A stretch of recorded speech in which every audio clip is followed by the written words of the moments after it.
BNP কিন্তু আমি পরিষ্কারভাবে বলতে চাই যে বিএনপির ব্যাপারে অন্য রাজনৈতিক দলগুলো বা একটা ন্যারেটিভ তৈরি করা হয় যে বিএনপি সংস্কার চায় না।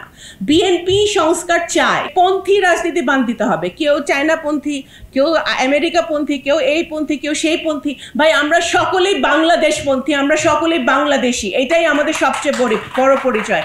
এখানে যে কথাগুলো বলা হয়েছে, ক্ষমতার ভারসাম্য, রাষ্ট্র পরিচালনার মূলনীতি, তত্ত্বাবধায়ক সরকার, তারপরে আপনার রাজনৈতিক দলের সংস্কার, সংবিধান সংশোধন, পুলিশ সংস্কার, শিক্ষার মানোন্নয়ন, কৃষি, তরুণদের জন্য, যুবকদের জন্য, যারা এই সব কিছুই কিন্তু প্রত্যেকটা জিনিস কিন্তু বিএনপি এই কথাগুলো একমত এবং আমাদের 31 দফা এগুলো আছে এবং আমরা দাঁড়ে দাঁড়ে যাচ্ছি। আমাদের 2 নম্বর দফায় হচ্ছে রেইনবো নেশন, বাংলাদেশের প্রথম 5D AI ইনভার্টার যুক্ত সর্বোচ্চ বিদ্যুৎ সাশ্রয়ী যমুনা এয়ার কন্ডিশন, যেখানে কোনো সকলেই সমান, সকল ধর্ম মত গোত্র নির্বিশেষে আমাদের প্রান্তিক জনগোষ্ঠী, আমাদের ডিসেবল যারা আছেন, আমাদের নারী পুরুষ সকলে একটা ইনক্লুসিভ নেশনের কথা কিন্তু আমরা বলেছি। তো সুতরাং সেই দিকে অবশ্যই আমাদের যেতে হবে। আমি এতটুকুই বলতে চাই যে এই জাতীয় সনদ এটার উদ্যোগটা অত্যন্ত ভালো। আমরা কিন্তু আমাদের অ্যাট দ্য সেম টাইম আমাদের বাস্তববাদী হতে হবে। আমাদের রাতারাতি সব কিছু আমাদের সম্ভব না, কিন্তু গত 15 বছর যে গণতন্ত্রহীনতার মধ্যে আমরা ছিলাম, যে জন্য প্রতি মাসেই আমরা দেখেছি বদিউল আলম ভাই তত্ত্বাবধায়ক সরকারের ব্যাপারে উনি আর্টিকেল লিখেছেন, উনি কথা বলেছেন, উনি সংবিধান নিয়ে কথা বলেছেন। এই যে তত্ত্বাবধায়ক সরকার বা একটি নিরপেক্ষ সরকারের অধীনে সুষ্ঠু ভোট, এটা তো গত 15 বছর আমরা পাইনি। ভাই বলেন যে 2001 সালেও লাস্ট উনি ফরিদপুরে ছিলেন। তারপরে কিন্তু বাংলাদেশের 2009 সালে, ইভেন 8-9 সালে যে নির্বাচন হয়েছিল সেটাও কিন্তু একটু প্রশ্নবিদ্ধ আছে।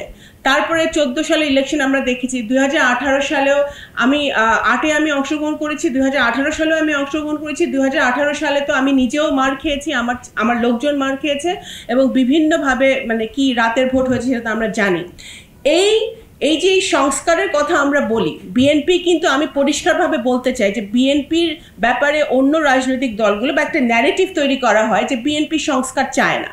বিএনপি সংস্কার চায়, কারণ বিএনপি নিজেও সরকারে ছিল বিগত দিনে এবং এই সংস্কারে 28 দফা এবং 31 দফা বিভিন্ন এই সংস্কারের কথাগুলো বিএনপি শেখ হাসিনার সময়ও, যেখানে আমাদের কথাগুলো ঠিকমতো মিডিয়াতে প্রকাশ করা হতো না।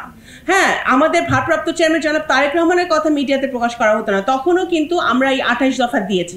তারপরে যেটা 31 দফা হয়েছে, সকল আমাদের যারা এখানে নূর বসে আছে, এখানে অনেক রাজনৈতিক দলের নেতৃবৃন্দরা বসে আছে, যাদের সাথে কনসালটেশনে কিন্তু 31 দফা দেওয়া হয়েছিল তখন।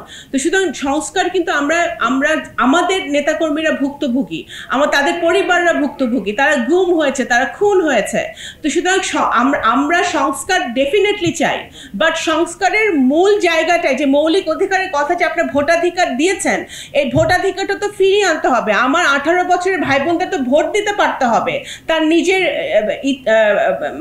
প্রার্থীকে, বা সে যেই দলকে পছন্দ করে, যে প্রার্থীকে পছন্দ করে, সেই জায়গাটা যতদিন আমরা না আসতে পারবো, আমাদের ইন্টারনাল সমস্যা এবং এক্সটার্নাল যে সমস্যাগুলো আছে সেই সমস্যাগুলো আমাদের সমাধানে করা আরও কঠিন হয়ে যাবে বাংলাদেশে যেই সরকারই আসুক।